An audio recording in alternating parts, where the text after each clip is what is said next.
शार्दुल शाह परिषद का एक जाना माना और सम्माननीय पार्षद था। बहुत से मामलों को उसने अपनी सूझबूझ से सुलझाया था। एक शुद्ध खून वाला पिशाच होने के बावजूद उसका अपने काम के चलते इंसानों से इतना ज्यादा वास्ता पड़ता था कि वो इंसानों को काफी हद तक समझने और जानने लगा था। शार्दुल परिषद का काम करते हुए इंसानों से बहुत ज्यादा रूबरू होता था, इसलिए वो भली भांति समझ चुका था कि बुशरा के किस्से को इंसान अपने समुदाय में किस तरह से प्रचारित करेंगे। वो समझ चुका था कि यही अफवाह फैलाई जाएगी कि एक काली चुड़ैल ने अपने काले चुड़ैल भाई का बदला लेने के लिए ये सब प्रपंच रचा था, और इस सब के पीछे की आधी से ज्यादा सच्चाई शार्दुल जानता था। नबील नाम के चुड़ैल शिकारी ने बुशरा पर हमला किया था। संघर्ष के बाद बुशरा ने नबील को मार डाला था और वो उसकी लाश को ठिकाने लगाकर वहां से कहीं चली गई थी। बस यहाँ दो बिंदु थे जिन पर बात अटक रही थी। पहला ये कि जल्दबाजी में बुशरा ने लाश को ठीक से नहीं छुपाया, जिसकी संभावना शार्दुल को कम लग रही थी, क्योंकि कोई भी काली चुड़ैल इतनी बेवकूफ नहीं होती थी। दूसरी संभावना ये थी कि बुशरा ने अपना काम ठीक से किया था, लेकिन वहां नबील और बुशरा के अलावा कोई तीसरा भी मौजूद था जिसने ये सब देखा और बुशरा के चले जाने के बाद उसे फंसाने के लिए सबूतों को उजागर करना शुरू कर दिया। शार्दुल का दिमाग बहुत तेजी से चल रहा था और वो सोच रहा था कि वो व्यक्ति कौन हो सकता है जिसने बुशरा को जंगल में नबील के साथ संघर्षरत देखा और फिर बुशरा के चले जाने के बाद सारे सबूतों से छेड़छाड़ की और लोगों को बुशरा के घर की छानबीन करने के लिए उकसाया भी। शार्दुल को यकीन था कि ये कोई चुड़ैल शिकारी नहीं हो सकता था, क्योंकि चुड़ैलों का जिक्र होते ही उन लोगों का खून उबाल मारने लगता था और वो इतने ज्यादा गुस्से में आ जाते थे कि सोच समझकर एक साजिश रचना उनके बूते के बाहर था।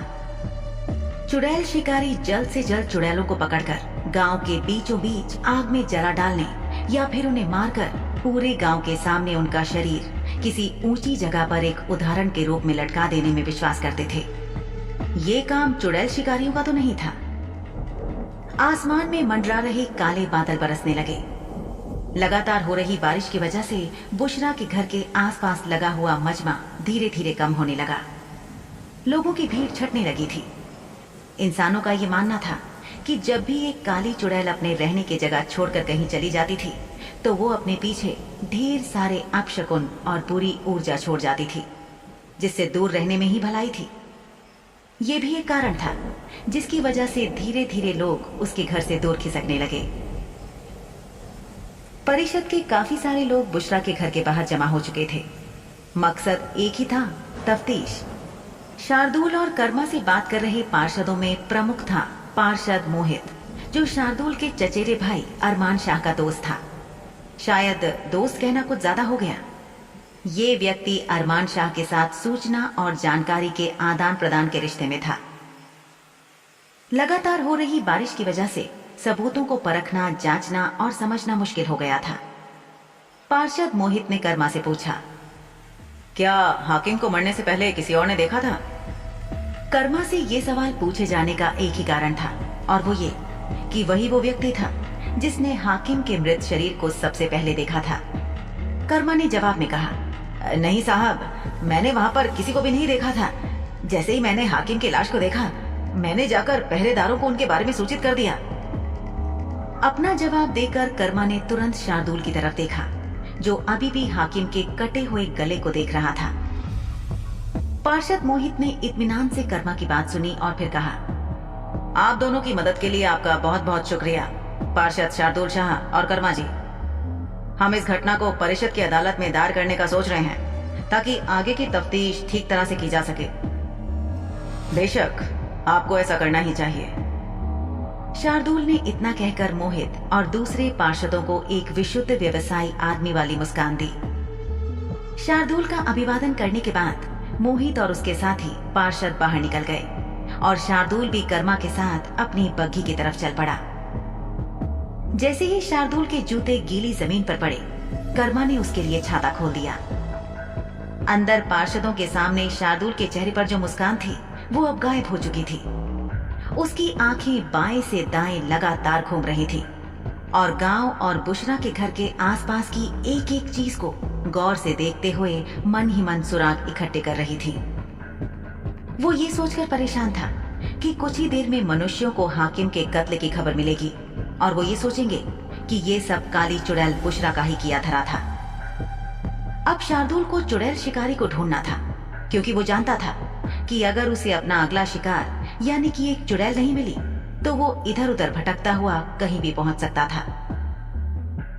शार्दुल के पीछे पीछे धीरे चलते हुए कर्मा ने ध्यान से चारों तरफ देखकर ये सुनिश्चित किया कि उनकी बातें कोई और नहीं सुन रहा था, और फिर उसने फुसफुसाते हुए अपने वरिष्ठ शार्दुल शाह साहब से पूछा, क्या वाकई काली चुड़ैल बुशरा ने इस हाकिम को मार डाला? कर्मा के सवाल के जवाब में शार्दुल ने उस पर एक और सवाल दागा, तुम्हें क्या लगता है? अपने हाथों को अपनी पतलून की जेब में डालते हुए शार्दुल ने पलटकर उस दरवाजे की तरफ देखा जिससे निकलकर वो जंगल के अंदर तक होकर आया था। वो वापस कर्मा की तरफ पलटा और उससे बोला, देखो, यूं तो अभी कुछ भी कहना जल्दबाजी होगी, लेकिन जरूरी नहीं है कि ये काम बुशरा का ही हो। ये काम किसी चुड़ैल शिकारी या फिर किसी और चुड़ैल का भी हो सकता है। कर्मा ने घबरा कर पूछा, एक और चुड़ैल? कर्मा मन ही मन सोचने लगा कि इस छोटे से गांव में आखिर और कितनी चुड़ैलें थीं। एक चुड़ैल बुशरा के बारे में तो वो जानता ही था, दूसरी वो चुड़ैल थी जिसके बारे में उसने आज यहाँ आते हुए सुना था कि उसे बीच गांव में जिंदा जला दिया गया, और अब शार्दुल शाह साहब एक नई चुड़ैल का जिक्र कर रहे थे। मतलब ये गांव था या फिर चुड़ैलों का अड्डा, जहां हर रोज कोई ना कोई चुड़ैल हर रोज किसी न किसी नई चुड़ैल का किस्सा सुनने में आ रहा था। शार्दुल ने कर्मा को समझाते हुए कहा, यूं तो इस गांव से हर रोज बहुत सारे लोग गुजरते हैं और ये किसी भी तरह से कोई खास गांव नहीं है, लेकिन सिर्फ एक बात महत्वपूर्ण है, और वो ये कि यहाँ रहने वाले ज्यादातर लोग इस गांव में सिर्फ काला बाजार से इस जगह की नजदीकी के कारण यहाँ रहते हैं। काला बाजार यानी वो जगह जहां पर विभिन्न तरह की प्रजातियों के लोग अपनी इच्छित चीजों की तलाश में जाते हैं। मुझे शक है कि अगर काला बाजार पास में नहीं होता तो कोई यहाँ रहने के लिए आता, क्योंकि इस जगह की भौगोलिक स्थिति के कारण कोई भी खुशी खुशी यहाँ रहने की हिम्मत नहीं करता। यहाँ तक कि ज्यादातर पार्षद भी इस जगह का इस्तेमाल सिर्फ एक पड़ाव की तरह करते हैं, यहाँ रुकना नहीं चाहते।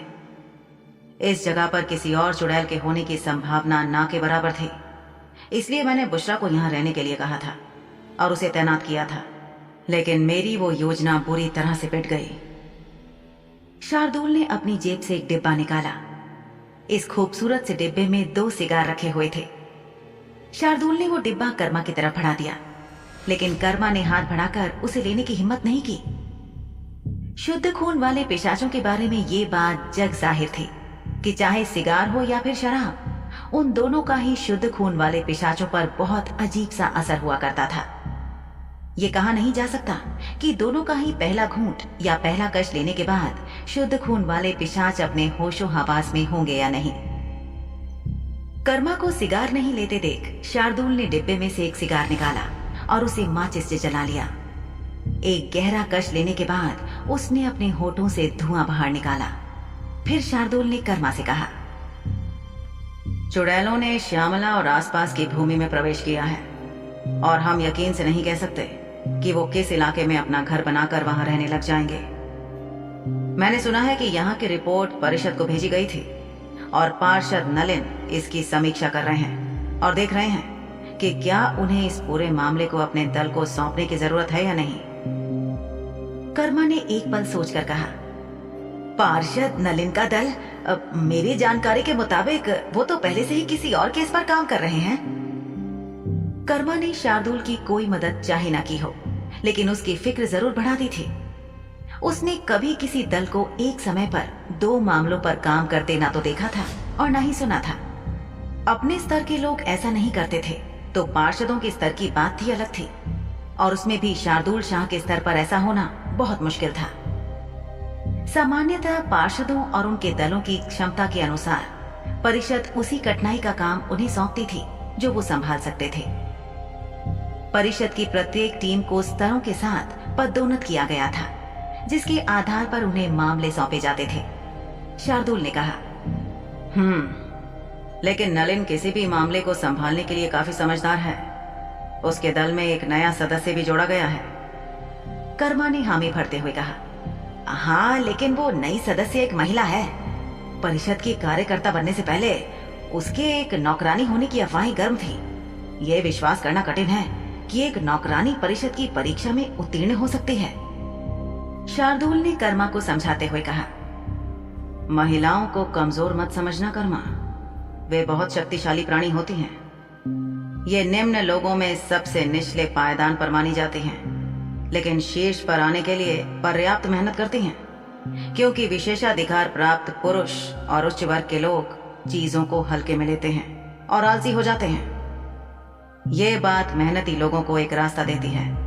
हालांकि मैं कहूंगा कि किस्मत का साथ भी बहुत जरूरी है। आप बहुत अच्छा काम कर रहे हैं, यहाँ तक कि पार्षद नलिन और दूसरे लोग भी। मेरी सरपरस्ती करने की कोशिश मत करो। अब ये बताओ कि तुमने ग्रामीणों से और क्या सुना? वो लोग तो बुशरा और आज मरने वाले व्यक्ति को बदनाम कर रहे थे। क्या आप जानते हैं कि यहाँ एक और चुड़ैल थी? कर्मा की बात सुनकर शार्दुल ने अपना सिगार खत्म किया और उसे नीचे गिरा दिया। फिर वो कर्मा से बोला, बुशरा को निश्चित रूप से इस बात का जवाब देना ही होगा कि वो इस बात का पता लगाने में विफल क्यों रही। तब तक कर्मा, तुम उस दूसरी चुड़ैल का पता लगाने की कोशिश करो। कर्मा ने बात ध्यान से सुनी और फिर बोला, बुशरा का क्या करना है? उसने हाकिम को नहीं मारा। हाकिम का कत्ल करने वाला कोई और ही है। परिषद तक खबर पहुंचाओ कि यहाँ इस गांव में एक और चुड़ैल रह रही थी। वो अपने आप गांव में आवश्यक जांच करवाना शुरू कर देंगे। शार्दुल की बात सुनकर कर्मा के मन में प्रश्न जागा। उसने पूछा, अगर परिषद के लोगों ने उसे पहले पकड़ लिया तो क्या हमें उससे पूछताछ करने में दिक्कत नहीं होगी? निश्चिंत रहो कर्मा। अगर उन्हें इस बात का शक है कि यहाँ कोई है जो किसी घटना को अंजाम दे सकता है, तो दो बातें जान लो। पहली ये कि मुझे लगता नहीं है कि ऐसा कुछ होगा, और दूसरी ये कि गलती से कुछ हुआ भी तो वैसे हालात में इससे पहले कि बरामद चुड़ैल परिषद को सौंपी जाए, मैं जरूरी बातों की तफ्तीश और पूछताछ कर ही डालूंगा। तुम बेफिक्र होकर जाओ और अपना काम करो। मैं गांव का एक चक्कर लगाना चाहता हूँ। कर्मा को भेजने के बाद शार्दुल ने गांव की गलियों का दौरा करना शुरू किया। ज्यादातर गलियां एकदम खाली थी। शायद इसकी वजह यह भी हो सकती थी कि आज इस गांव में दुर्घटना हुई थी। एक तो सरेआम एक काले चुड़ैल को उसकी प्रेमिका के साथ जलाया गया था, और दूसरा इस गांव के लोगों के बीच रह रही नाज नाम की महिला के चुड़ैल होने की बात आज ही इस गांव के लोगों को पता चली थी। एक काली चुड़ैल का पर्दाफाश और उसके बाद गांव के हाकिम की हत्या। गांव वालों के लिए एक दिन में इतनी हलचल बहुत ज्यादा थी। इस गांव की गलियां पहले भी अपेक्षाकृत शांत ही रहा करती थी। यहाँ के लोग अपना काम होने के बाद जल्द से जल्द अपने घरों के अंदर चले जाना पसंद किया करते थे, लेकिन आज यहाँ एक अजीब सी मुर्दनी छाई हुई थी। गांव की गलियों का दौरा करते हुए अचानक शार्दुल को ऐसा महसूस हुआ जैसे कोई उसके पीछे पीछे काफी देर से चल रहा हो। शार्दुल महसूस कर सकता था कि पीछा करने वाला व्यक्ति बहुत हल्के कदमों से चल रहा था, ताकि उसके कदमों की आहट किसी दूसरे को सुनाई ना दे। बारिश हो रही थी। तेज हवा, बादलों की गड़गड़ाहट और बारिश की आवाजों के बीच पीछा करते कदमों की आवाज को सुनना आसान काम नहीं था। कोई इंसान तो कभी भी पता नहीं लगा पाता, लेकिन शार्दुल शाह एक शक्तिशाली शुद्ध खून वाला पिशाच था। आखिरकार तो शार्दुल को भी इस खेल में बहुत मजा आता था।